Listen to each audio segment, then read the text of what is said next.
डरावना। एक काली और कुख्यात रात, जब बादलों ने आकाश को पूरी तरह ढक लिया था और बारिश की बौछारें लगातार गिर रही थीं, मैं अपने पुराने हवेली में अकेला था। यह हवेली, जो सदी पुरानी थी, अपनी अतीत की कहानियों और रहस्यों से भरी हुई थी। हवेली की हर दीवार और हर कमरे में एक खौफनाक कहानी छुपी हुई थी, और उस रात उन कहानियों ने अपना भयानक रूप ले लिया। शाम की शुरुआत। रात की शुरुआत एक सामान्य शाम की तरह हुई थी। मैं अपने आरामदायक बिस्तर पर लेटा हुआ टीवी देख रहा था, जब बाहर की बारिश की आवाज़ ने मेरी ध्यान भंग कर दी। अचानक, जैसे ही मैंने टीवी बंद किया और लाइट्स ऑफ की, हवेली में एक अजीब सी खामोशी छा गई।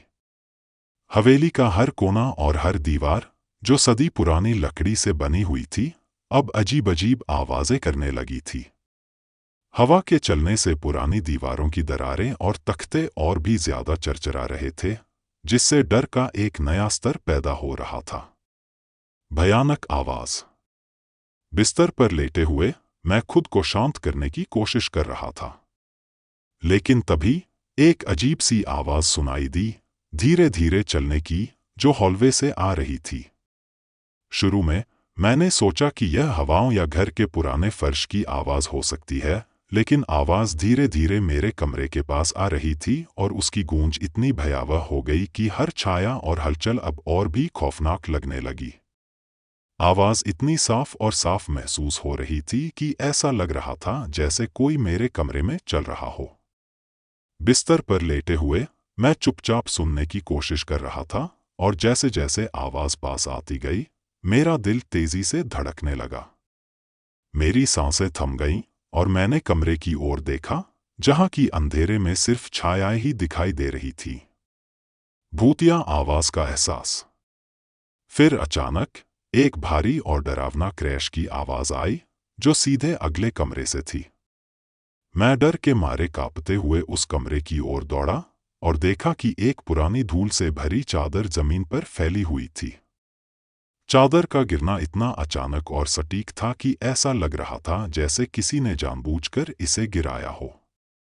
कमरे का तापमान अब एकदम ठंडा हो गया था और हवा में एक अजीब सी गंध थी, पुरानी लकड़ी और सड़ी हुई नमी की। सामान का हिलना। मैंने देखा कि एक पुरानी घंटी, जो कभी एक कोने में लटकी थी, अब बिना किसी कारण के बज रही थी। घंटी की आवाज़ हर पल और भी भयावह होती जा रही थी, जैसे किसी अदृश्य ताकत ने इसे हिलाया हो। मैंने महसूस किया कि घंटे की आवाज़ धीरे धीरे मेरे दिल की धड़कन के साथ मिल रही थी, और हर बजने की आवाज़ के साथ डर का एक नया स्तर पैदा हो रहा था। कमरे की अजीब हरकतें। कमरे के एक कोने में एक पुरानी पेंटिंग, जो कभी स्थिर लगती थी, अब अपने आप हिल रही थी। पेंटिंग का विषय एक पुराना राजा और रानी की आंखें अब जीवित और खौफनाक लग रही थी। उनकी आंखें जैसे हर कदम पर मेरे पीछे थी, और उनका चेहरा अब एक अजीब सी मुस्कान से भर गया था। पेंटिंग के चारों ओर की छायाएं और लाइट इफेक्ट्स अब और भी डरावनी हो गई थी।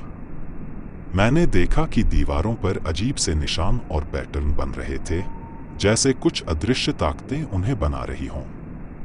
दीवारों पर बने इन पैटर्न्स में एक अजीब सी हरकत थी, और जैसे जैसे मैं उन्हें देखता गया, मुझे ऐसा लगने लगा कि ये पैटर्न मुझसे कुछ कह रहे हैं। भूत की पहली झलक। फिर अचानक एक गहरा और ठंडक भरा सन्नाटा छा गया, जैसे सब कुछ एक ही पल में ठहर गया हो। कमरे में एक अजीब सी शांति छा गई, और हर चीज़, चाहे वो पुरानी पेंटिंग हो या घंटी की आवाज़, अब और भी डरावनी लगने लगी। मैंने देखा कि एक काला साया धीरे धीरे मेरे पास आ रहा था। उसकी आंखों में एक घातक चमक थी। साया ने मुझे धीरे धीरे अपनी ओर खींचना शुरू किया, और जैसे जैसे वह करीब आया, मैंने महसूस किया कि वह साया अब एक भूतिया रूप में बदल रहा था।